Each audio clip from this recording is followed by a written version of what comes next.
Welcome to the Ice Guys, presented by the Hockey Podcast Network. Friday, March 5th, Ian Cameron with you. It might only be the Ice Guy today, with just yours truly, O Solomio, on the show for this Friday edition. Jimmy Murphy might be along. Alex B. Smith will be back probably tomorrow for our Saturday show. A reminder that we are on 7 days a week. We break down every NHL game throughout the course of the season, every game from a betting perspective, 7 days a week. Monday to Friday, we record live at 2 p.m. Eastern on YouTube. Saturday, Sunday, noon Eastern. On weekends, a little earlier, in case there's any afternoon hockey games. But yeah, we have you covered throughout the course of the NHL season, every single game from a betting perspective. There's a couple of NHL, or a couple of hockey stories, I should say, that we should talk about before we break down the Friday card. Besides, the Friday NHL betting card only has 6 games, so it's a bit of a shorter card, as it often is on Friday. Obviously, we have to talk about the passing of the late, great Walter Gretzky, father of the great one, Wayne Gretzky. Very, very sad news. There is not a single solitary soul that I've heard of, seen, talked to about Walter Gretzky, past, present, and I'm sure in the future as well, that said a bad word about the man. Why would you? Very happy, very giving person, someone that was always taking an interest in your life, and others. Not only was he that, and quote unquote, as everybody has called him, Canada's hockey dad after his passing last night, but one of those people that when he lent an ear and he was at the youth hockey camps and attended all these different youth hockey games during the course of his life, he would sit down with the kids, sit down with the parents of the kids, and when he listened to the parents and the kids, it wasn't just listening to them because he wanted to be nice. He actually took a genuine interest in the other people. He really did. I mean, he was legitimately interested. He cared about what was going on in the lives of these kids and the parents trying to get their kids into hockey. And at some point, and he was just always willing to give advice, willing to give tips. I never met Walter, but I have a good friend of mine that I've known for a very long time. He actually has a picture, and he posted a picture of him on Facebook today. And he was always, willing to take a picture, willing to talk for a few minutes, give advice. Just that person that, and parents are like that with their kids, especially the parents of kids that want to get into hockey. They're extreme. They'll bend over backwards to do anything to assist their children. Whether it's give them advice, whether it's, pay for equipment, pay for, taking them, driving them to the rink. We know all the things that parents do for their kids that are trying to play hockey. It's, you give your time, you spend a lot of money to put your kids through hockey. And of course, Walter did that for Wayne, no question about that. But he was just always around the kids, always interested in helping grow the game, grow the sport, get kids involved in hockey. All kinds of great stories about Walter Gretzky, including a great one that I retweeted on Twitter today about how he apparently approached a group of people that were eating at the Wayne Gretzky restaurant in Toronto, back in the 90s. They didn't know it was Wayne Gretzky's father, when this older gentleman's approaching the table, and all of a sudden he just starts a conversation with them, and they end up talking about hockey. He sits down with them, he talks about them, and then they only found out, and then they offered after the conversation to send them some autographs, a little bit of a care package of some kind. And the whole time, that conversation they have with Walter Gretzky, they have no clue who he is. They have no clue he's Walter Gretzky. They have no clue he's the father of Wayne Gretzky. And then the next thing you know, he follows through. And arriving at their door just a few weeks later is that package that he said he was going to send to them. And that's where it's revealed to them that it was Walter Gretzky. And they had no idea. And to this day, I mean, they were just blown away by his sincerity, his generosity, willing to hear and actually care about, family events with the people that he sat down to talk to in the restaurant that day.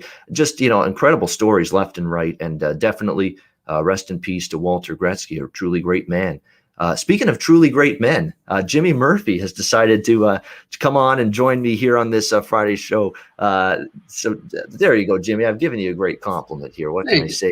Jimmy, welcome on board. we're going to talk about a couple of these hockey stories. It was a huge night in terms of all of a sudden late breaking news in terms of hockey, but certainly the passing of Walter Gretzky is one of those things, Jimmy. I'm sure you've heard the same kind of recollections and accounts about Walter as a man as mostly everybody that's come in contact with him. Yeah, I mean, I never, unfortunately, had the pleasure of meeting him, but I know so many people like you do that did, some that knew him very well. And you know, one thing I always remembered was actually, this was from Wayne, from somebody that knew Wayne pretty well, was that, you know, Wayne always was grateful to Walter for the way that he kept him grounded.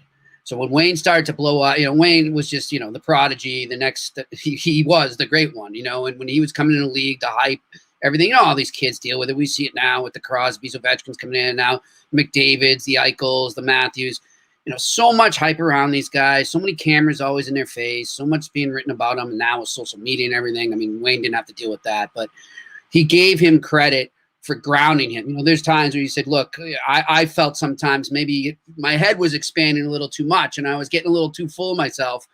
And my dad would always bring me back down to earth and just remind me how lucky I was to be playing the greatest game on earth and to be doing what I love and getting paid millions for it. So just, you know, that right there to me defines why they call him Canada's hockey dad. I mean, he was just that hockey dad, that guy who was going to carry his son along or his sons and really just mentor them on and off the ice, but also remind them that, hey, feel grateful for everything you have. And obviously Walter worked his way up in life and went through a lot. I mean, he almost died. He was in a coma earlier in life from a work accident.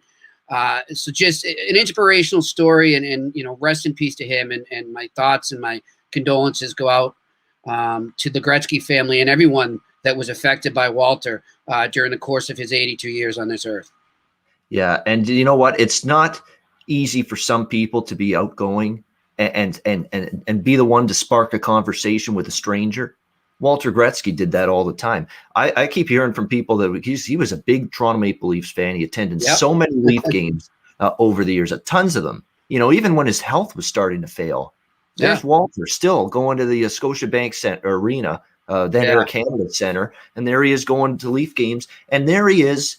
He's in his usual seat, and it didn't matter who's around him, whether it's people that have been there in previous games or just strangers that he's seeing for the first time.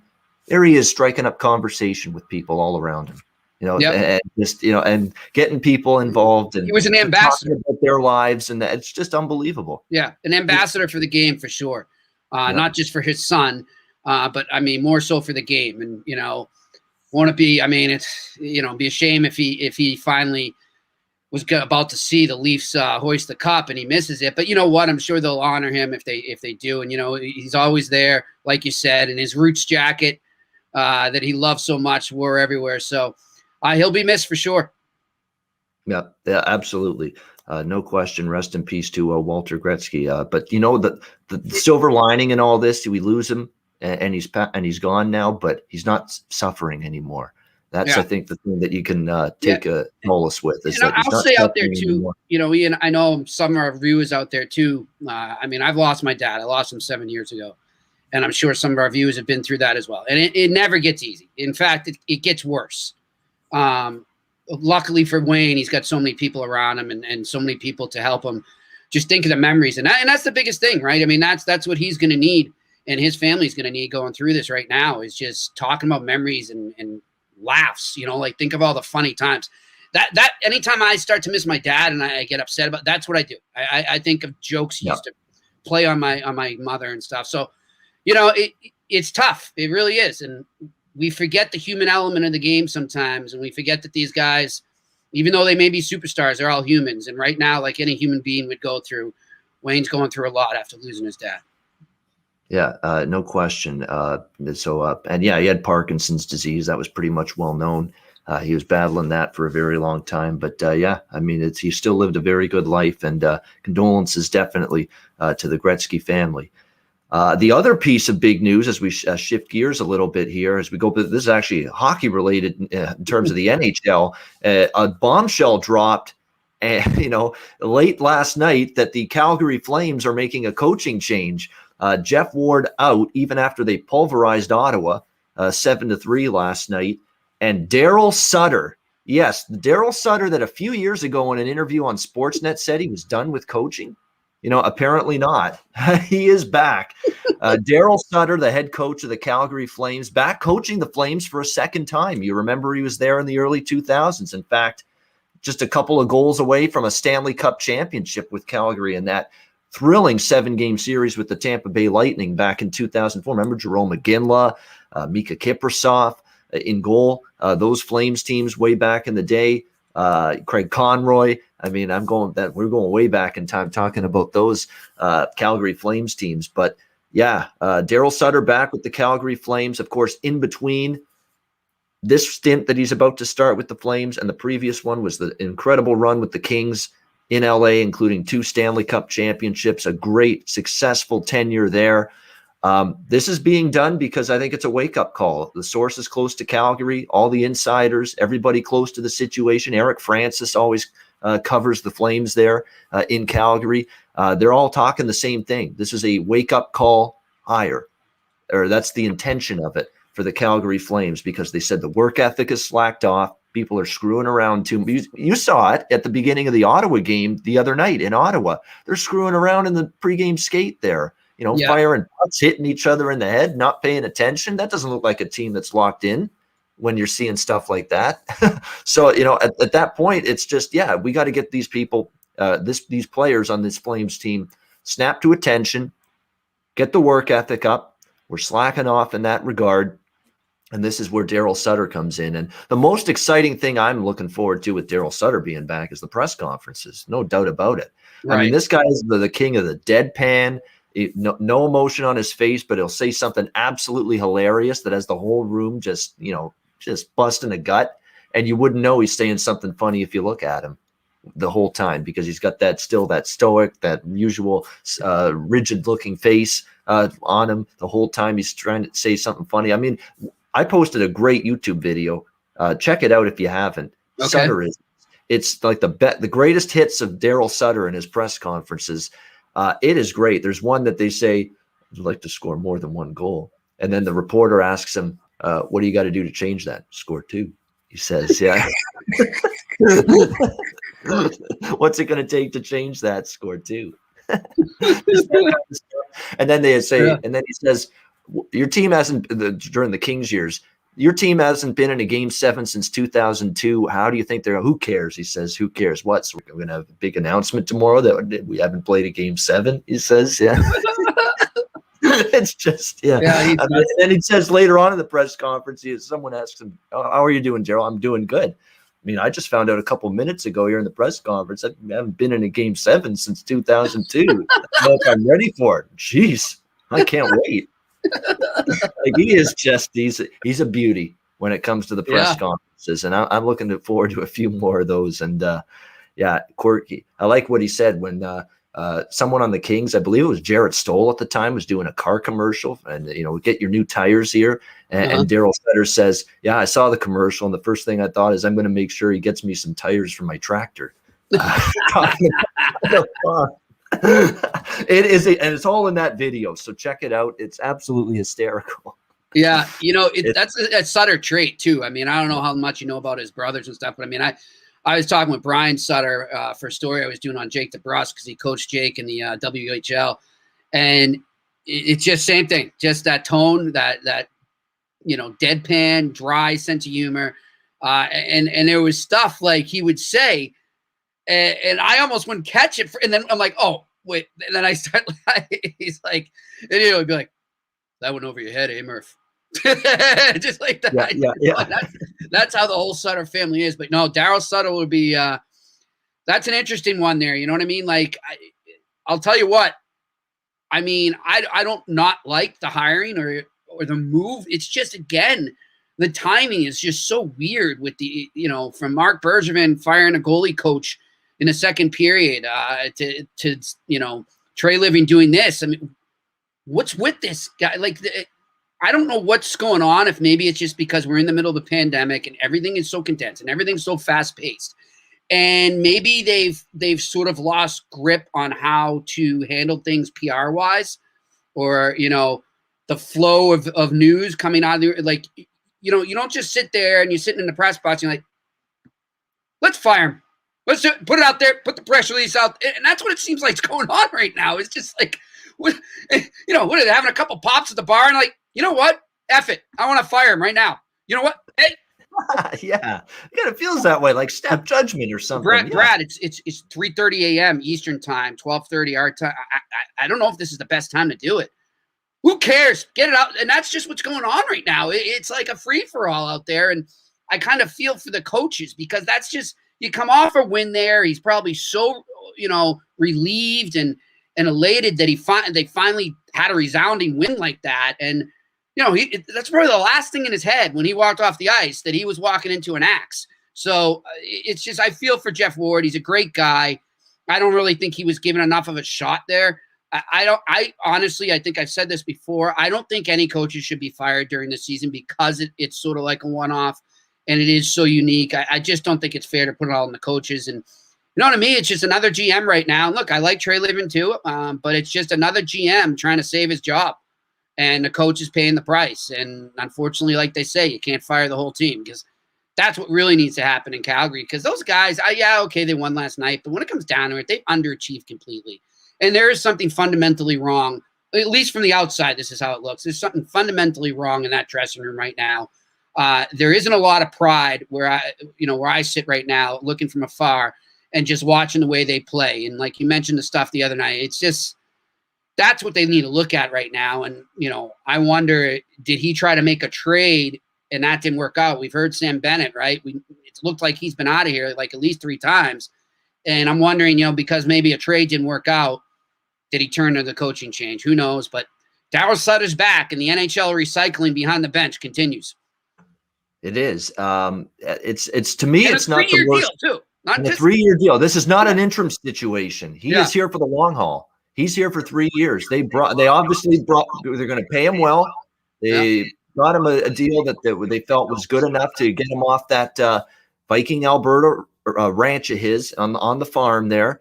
And let's get back into action. And that's another reason I think he took this job. I think if it's any other job but Calgary, he might have said no, because I think proximity and being close to home matters a little bit to him. But right now, I think we're looking at a situation where it was close to home. The money was good, even though he said years ago, I'm done after the LA tenure ended with the Kings. Even though he said at that point, I'm done with coaching. There's never an offer that is too sweet or too ripe to pass up sometimes. And I think we're seeing that right now with Darryl Sutter accepting this job. And you're right, he's going to be demanding. He's going to demand a team game. That's the thing. He's going to demand a team game, team effort, commitment from the back end out, goaltending out. You know what those Kings teams were under Darryl Sutter. It was be tight in your own zone, be strong defensively. If we win games 2-1, 3-1, who cares? We win the game. That's what matters. And we're going to start with our defense and our goaltending being the backbone of it. It's the way the Kings teams were under Darryl Sutter when they won the Stanley Cup. Even the Calgary teams in the early 2000s, that year they went to the Stanley Cup final, they weren't a potent offensive team. They were a team that got goals when they needed it, relied on their, Iginla and their stars up front to get big goals for them, and then get good defense. And at that season in particular, Mika Kiprusoff was one of the elite goalies in the NHL. And that's going to be the recipe now here in Calgary. So from a betting standpoint, as we transition now to how's this going to impact Calgary betting wise, I think unders, are going to be the first thing that comes to mind with this team in the short term with Darryl Sutter on board. And maybe even betting on Calgary, because I think, look, we know the LA situation, and Darryl Sutter, as soon as he joined that team, there was an uptick in performance. There was a bump in this team's awareness, attention to detail, and performance on the ice. It got better immediately, instantly. In the first, few weeks, first month or two that Darryl Sutter took over with the LA Kings. So I think Calgary could become a little bit of a bet on team in the short term, and certainly maybe an under team as well. That's the way I'm looking at it. Yeah, I mean, I would echo everything you just said there. I definitely, that was one of the immediate thoughts that came in when I couldn't sleep last night. All of a sudden I'm laying awake, staring at the ceiling for 3 hours. So I start scrolling through Twitter and I'm like, am I dreaming this? And I saw that he was fired only, I think that must've been it happened around 12:30 Eastern, something like that. And so, I think it started about 3:30 a.m. But that was instantly the first thought I had is they're just going to commit to team defense. And, that's what a team does, I think, when they're struggling and they're trying to get out of a slump and turn things around. And then even more so as you go down the stretch. I mean, that's what we tend to see every year as the playoffs grow closer. You're going to see more tight defensive games. So, yeah, follow the under for sure with Calgary there. I'm just interested to see how he uses Sam Bennett now. Because he's kind of in and out of the doghouse of Jeff Ward and of Brad Treliving. And I'm interested to see if A, he even remains there, and B, if he does, how they use him. Because, I mean, truth be told, every time he's been in the lineup, he hasn't been that bad. Like he comes back in and he has an impact. So maybe Darryl Sutter's been doing some scouting of that, and he'll start to use him more.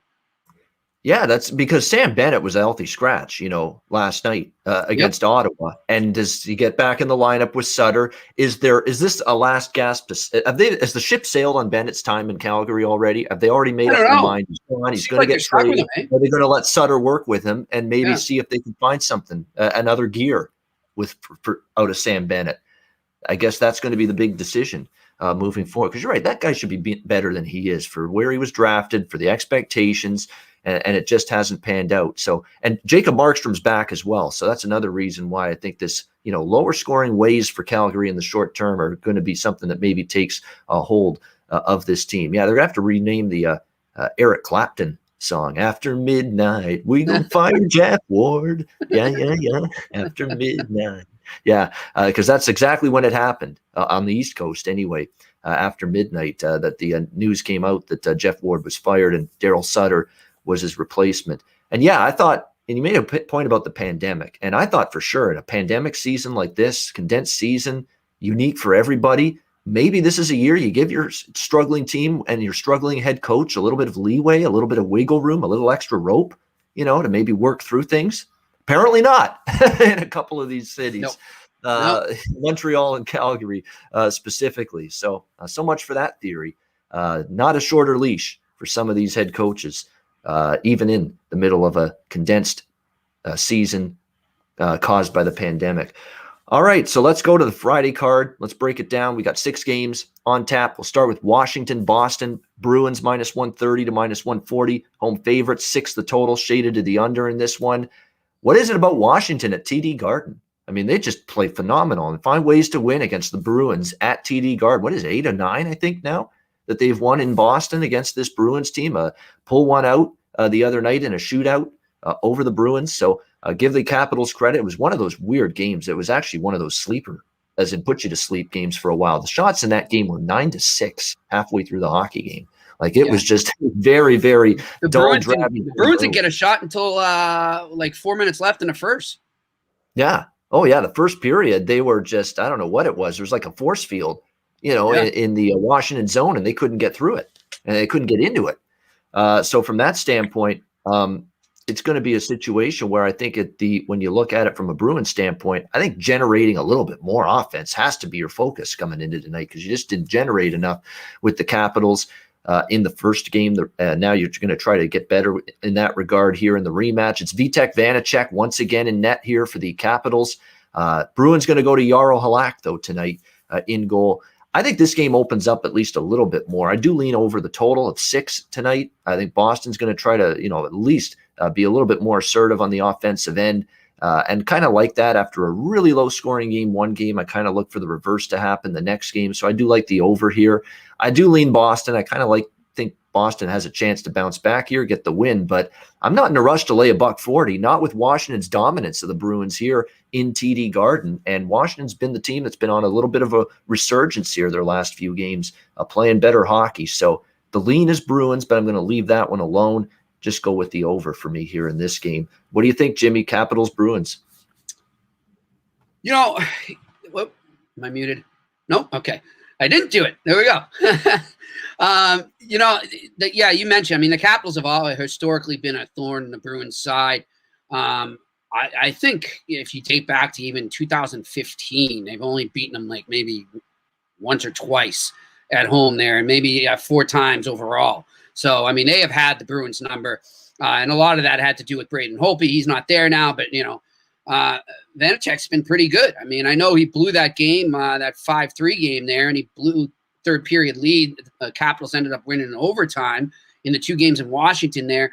But he was solid the other night. And as you said, he didn't really get tested that much.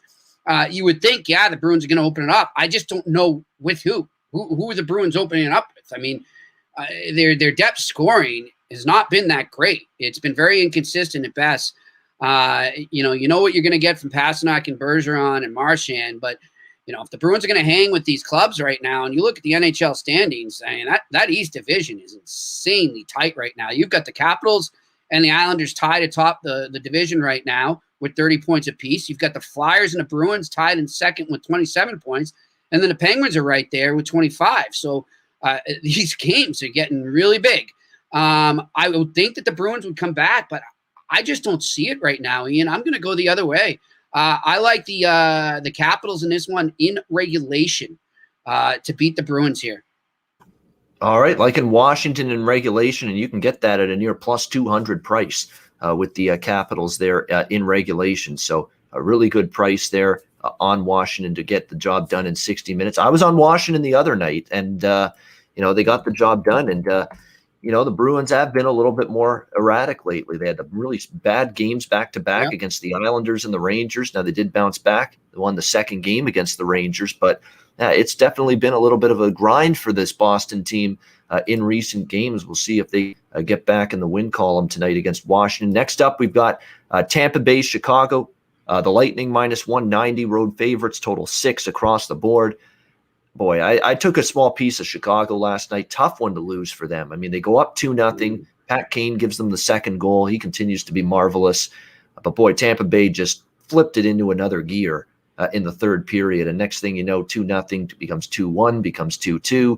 And then the Lightning get the win in overtime, 3-2, come from behind win to beat the Blackhawks last night. And it kind of reminds me of Minnesota Vegas all over again. Chicago had Tampa Bay almost just about done. Tampa comes back, wins the game, and if now Chicago lets that game slip away from them, are they able to get it back here in this second game against the Lightning, when you would think the Lightning are going to play a little bit better for the duration of the hockey game? That's the concern here. But I'll say this, I'm not one for moral victories. I said that on Twitter last night after the game ended, but I was very impressed with the Blackhawks. They actually outshot the Lightning. They had a few better chances than the Lightning did.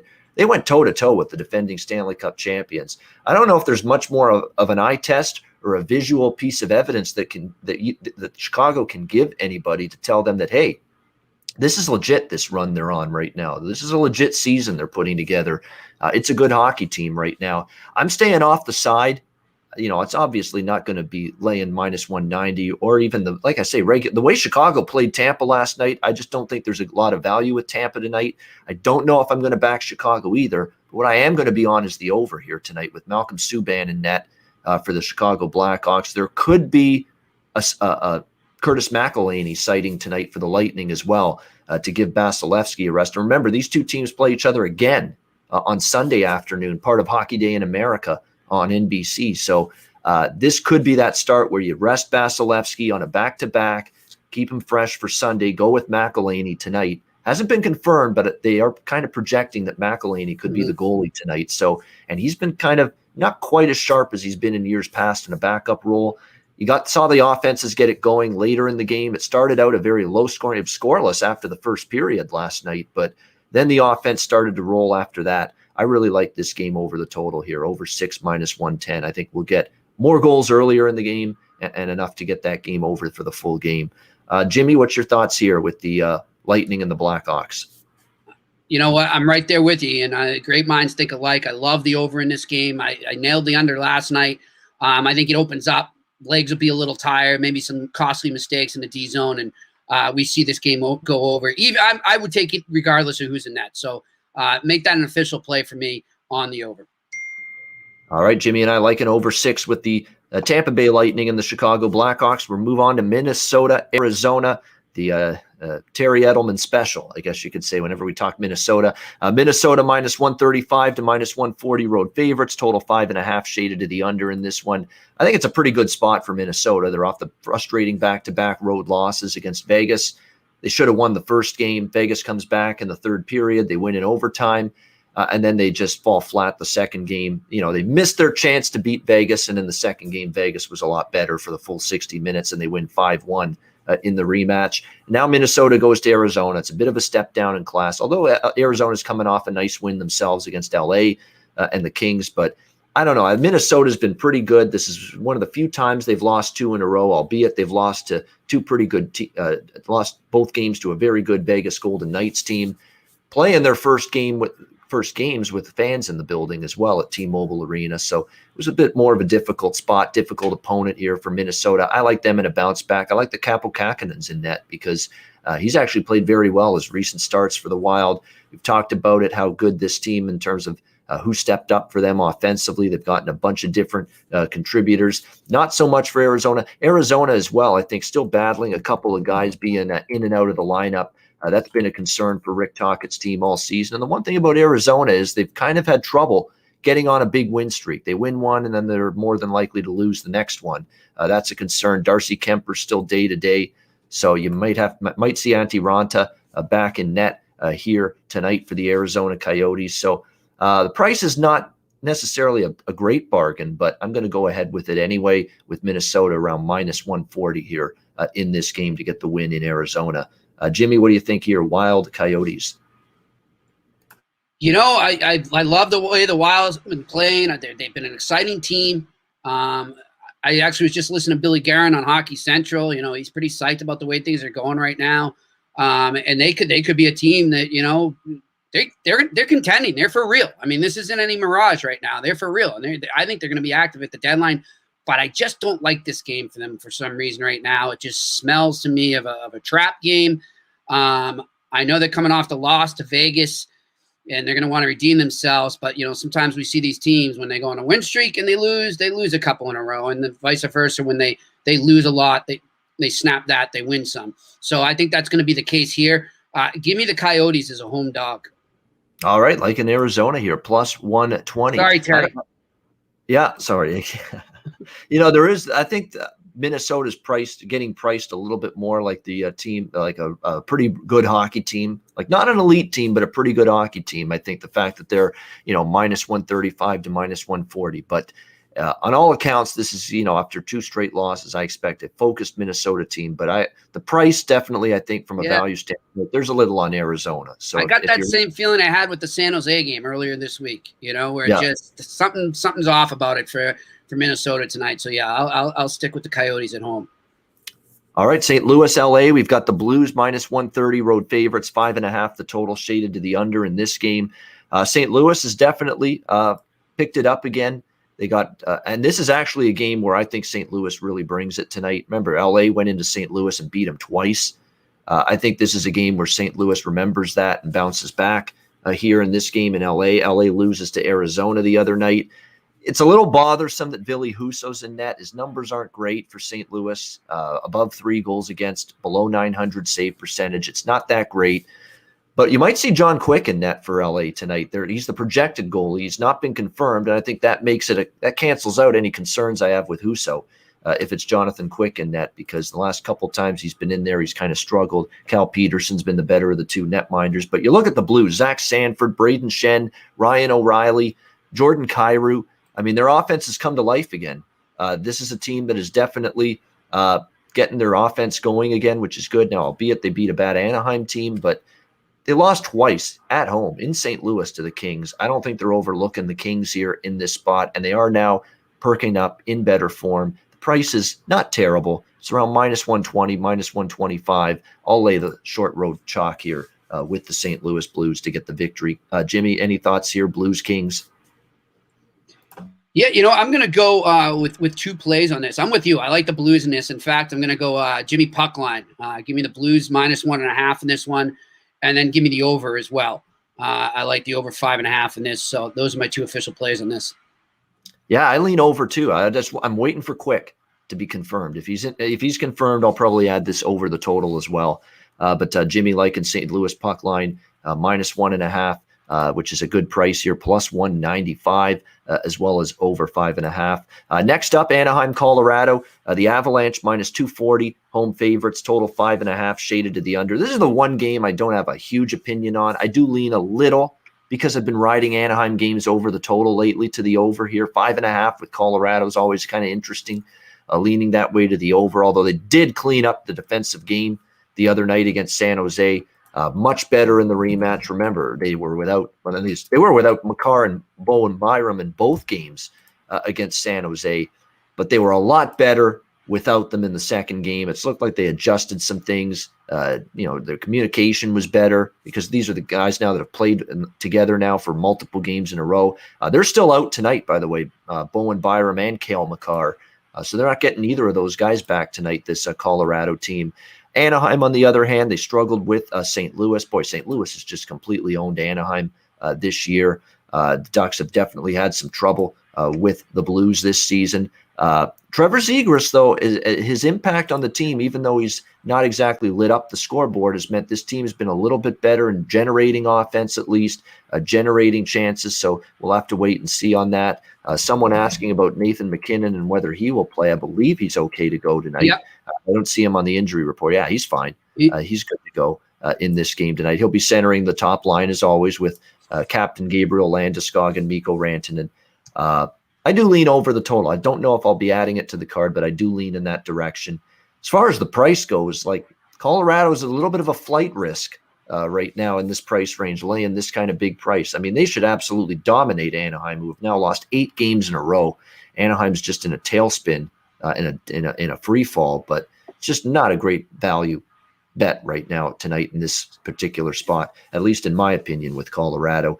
Jimmy, what do you think? Anaheim, Colorado.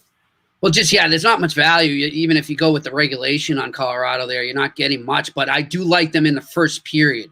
And this will be one of those games, like Alex likes to do, where I'll bet as I go along and see the way it goes and try and get more value on Colorado that way.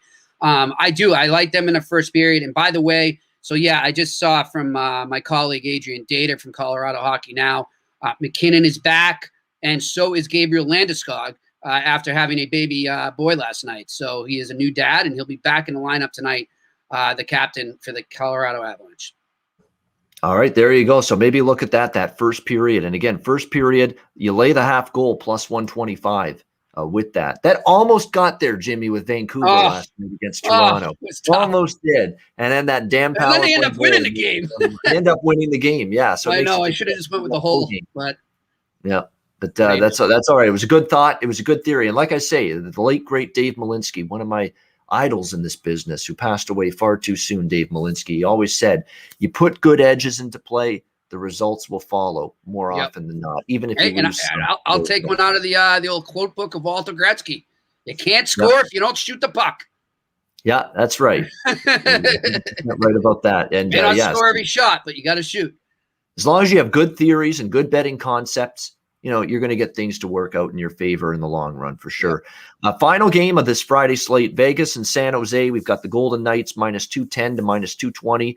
Road favorites, total 6 shaded to the over. Look, 5 goals in both games against Minnesota in those back-to-back home wins. To me, that doesn't bode well for San Jose's defense because Vegas's offense it was in a little bit of a funk, a little bit of a cold spell. They had trouble scoring against Colorado in a lot of games in that mini series. But boy, they're starting to find it again. Alex Tuck, Pacioretty, Stone, all of these guys are stepping up and producing. And when they're all going at the same time, that's when when their big guys are all going at the same time and producing and finding the scoreboard, finding the score sheet, finding the back of the net. That's when the goal production rises. And I think you're seeing that here with Vegas tonight. I definitely would lean Vegas here in some form in regulation, laying the goal and a half. I was on Vegas regulation line, I believe, against San Jose earlier this season. And now the price has gone up a little on that, though, minus 140. So I don't love the value. I lean Vegas, but I'm going to go with the over here. This is another total I like quite a bit.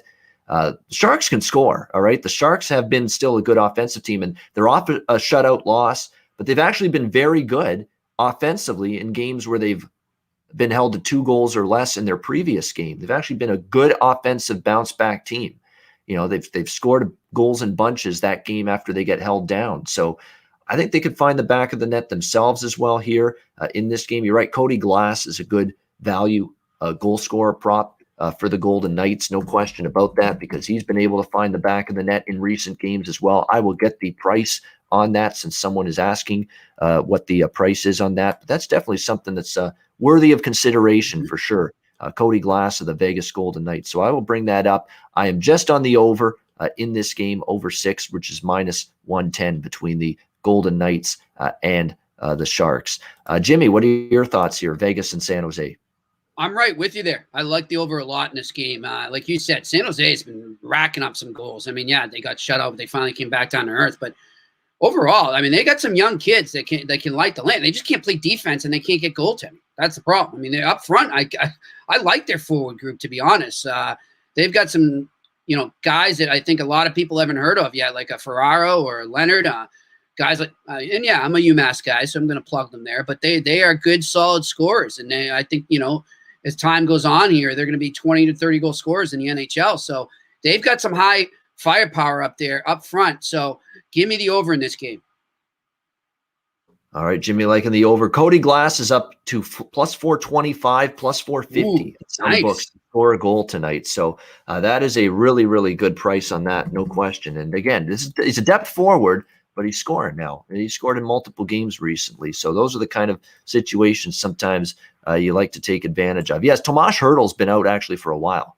He's been out for a good couple of weeks now at least. So, but they haven't. They've been okay. I mean, they're getting even Matt Nieto scoring. Timo Meyer's been excellent. Rudolph Balcers has picked it up, and that top line of theirs, Kane, Couture, and Kevin Labanc, they've been excellent for San Jose. So they've still been able to find the back of the net even without Tomas Hertl in the lineup. So Jimmy and I liking the over there in the nightcap there, Vegas and San Jose. All right, that's the Friday NHL card. We've gotten through all 6 games. Thanks to everyone for tuning in live. A reminder, a couple things, patreon.com/Ice Guys. It's only $10 a month if you wish to join that page. We post our daily NHL Ice Guys betting card, my picks, Jimmy's picks, Alex's picks every day on the page right there, patreon.com/Ice Guys. Another thing too, 7 days a week. And if you can't watch the show live, download the podcast. The podcast downloads and are phenomenal numbers we're turning with that. And it's not possible without you guys. And by all means, spread the word. You guys are hockey fans that watch us and hockey bettors. If you know anyone that's interested in hockey and even has the slightest interest in betting, maybe plunking a few dollars down on some of these games, spread the word about the Ice Guys NHL betting show 7 days a week. Definitely want to spread the word to as many people as possible. And before we get to best bets, a reminder, download the DraftKings Sportsbook app. Use the promo code THPN when you sign up. You're going to get weekly specials, deposit bonuses, incentives, bet boosts with your bets that you place inside the DraftKings Sportsbook app on your account as well. There are so many good perks and incentives to downloading the DraftKings Sportsbook app. So make sure you do that. Download the DraftKings Sportsbook app, sign up for an account, and use the promo code THPN. All right, great stuff. Best bets now for this Friday card. I'll pass along Alex B. Smith's play, and it is his best bet because it's his only bet. He's on Minnesota in regulation tonight in this game at plus 115 against Arizona. So that is Alex B. Smith's one and only play that he wanted to pass along for the show today. So Minnesota in regulation for Alex. Jimmy Murphy, what do you like for best bet tonight? You know what? I don't have a best bet for tonight. I apologize to the viewers here, but just not a game that's really grabbing me too much right now or a call. So I'm gonna pass on the best bet for tonight. That's nothing wrong with that. Nothing wrong with that at all. 6 straight best bet winners for me. It's been a great run. Keep it going. With these. We're on a roll right now. So, and I'm going to have one tonight. Like I usually, when I'm in a good groove, we don't turn down the opportunity to have a best bet. I'm going to go with one tonight, and I'm going to go with Tampa Bay, Chicago, over 6, minus 110. That's going to be my best bet. I think we see goals tonight, especially if we see Subban versus McElhinney, which could be your goaltending matchup tonight. I think at that point, even more of a chance we'll get both teams being able to find the back of the net in that game. Lightning Blackhawks, over 6, minus 110. That is my best bet for this Friday NHL card. And that'll wrap up this edition of the Ice Guys. Thanks to everyone for tuning in. Reminder, Saturday, Sunday, we record live on YouTube, noon Eastern, 11 a.m. Central. A little earlier start on Saturday and Sunday editions of the Ice Guys to break down the weekend NHL betting card. So make sure you join us for that. And again, download the audio podcast version of the show if you can't tune in live. For Jimmy Murphy, I'm Ian Cameron. Have a great Friday night. Enjoy the games and good luck. We'll talk to you again tomorrow on Saturday for another edition of the Ice Guys presented by the Hockey Podcast Network.